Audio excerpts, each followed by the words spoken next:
Kami dari kelompok 6 dengan topik menentukan cacahan radiasi berdasarkan jarak pada detektor Geiger Muller dengan simulasi RATLIGHT. Dengan saya, Fauritia Viva dengan NIM 4132411171. Dan saya Muhammad Sofaras dengan NIM 4132441173. Dengan saya Rizka Putri Ciptasari dengan NIM 4132411170. Saya Muhammad Satyanara dengan NIM 4132411172.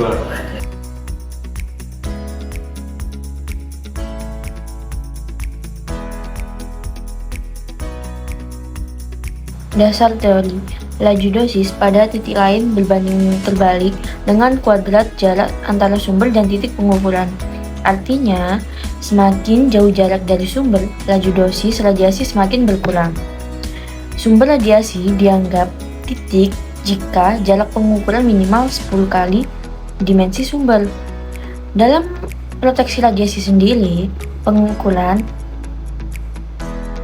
jarak sangat penting untuk mengendalikan bahaya radiasi eksternal, termasuk dalam penetapan kerja, karena dosis yang diterima pasien juga dipengaruhi dari jarak sumber radiasi.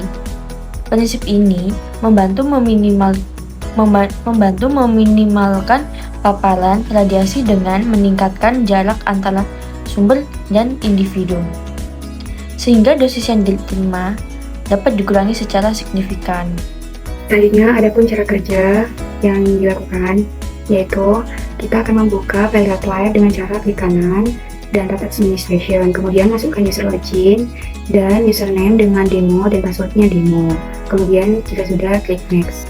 Selanjutnya, jika tampilannya sudah seperti ini, kalian tinggal memilih menu administration, kemudian klik eksperimen.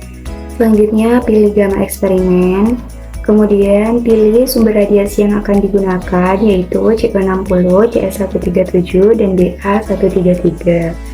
Selanjutnya pilih next, kemudian pilih detektor yang akan digunakan, yaitu Geiger Muller. Selanjutnya pilih next, kemudian pilih komponen yang akan digunakan, yaitu amplifier, preamplifier, HV supplier, dan counter, dengan cara kontrol plus klik kiri untuk memilih pilihan lebih dari satu. Selanjutnya pilih next, kemudian kita akan memberi nama pada eksperimennya. Jika sudah diberi nama, lanjut pilih eksperimen set as text, isi dengan keterangan.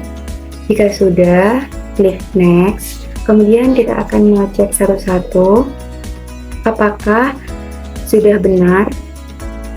Jika sudah benar semuanya, kita lanjut klik finish. Selanjutnya, kita memilih menu file dan select eksperimen. Kemudian kita akan memilih eksperimen yang telah kita buat tadi, yaitu praktikum I3. Lalu klik select. Kemudian kita akan memilih menu instrumen.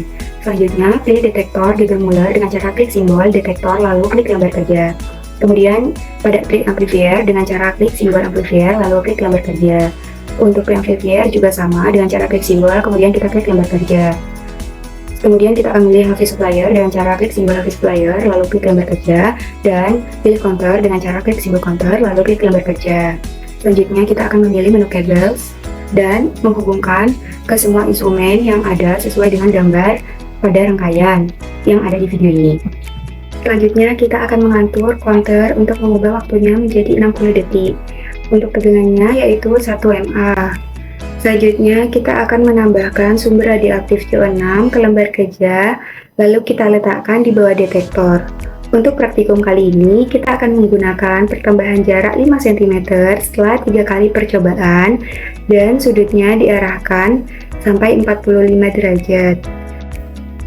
Selanjutnya kita akan mencoba klik untuk mengetahui nilai cacahan yang dihasilkan dengan cara klik run, lalu nyalakan tombol play-nya. Setelah itu, catat semua hasil percobaan yang dihasilkan. Untuk CS137 dan BA133, langkah-langkahnya sama seperti CO60. Selanjutnya adalah data dan hasil pengamatan dari praktikum kami. Adapun data dan hasil praktikum kami yaitu pada CO60 menghasilkan tabel rata-rata cacahan setiap percobaan dan grafik yang menurun. Pada CS137 menghasilkan tabel dan rata-rata cacahan setiap percobaan grafik yang menurun juga. Dan pada BA133 menghasilkan tabel rata-rata cacahan setiap percobaan dan grafik yang menurun, sehingga dapat kita lihat hal ini sesuai dengan hukum kuadrat terbalik yang menyatakan bahwa intensitas radiasi berbanding terbalik dengan kuadrat jarak dari sumber. Penurunan ini menunjukkan bahwa semakin jauh detektor dari sumber, maka semakin sedikit jumlah partikel radiasi yang terdeteksi. Secara keseluruhan, percobaan ini menunjukkan bahwa jenis sumber radiasi dan energinya mempengaruhi daya tembus terhadap jarak data. Ini dapat dijadikan dasar untuk eksperimen lanjutan seperti penentuan HVL dan TVL dengan menambah material perisai untuk mengevaluasi seperti efektif radiasi dapat ditekan. Kesimpulan dan saran. Yang pertama adalah kesimpulan, yaitu hasil percobaan menunjukkan bahwa nilai cacahan radiasi dari sumber BA133, CO60 dan CS137 menurun seiring bertambahnya jarak dari detektor.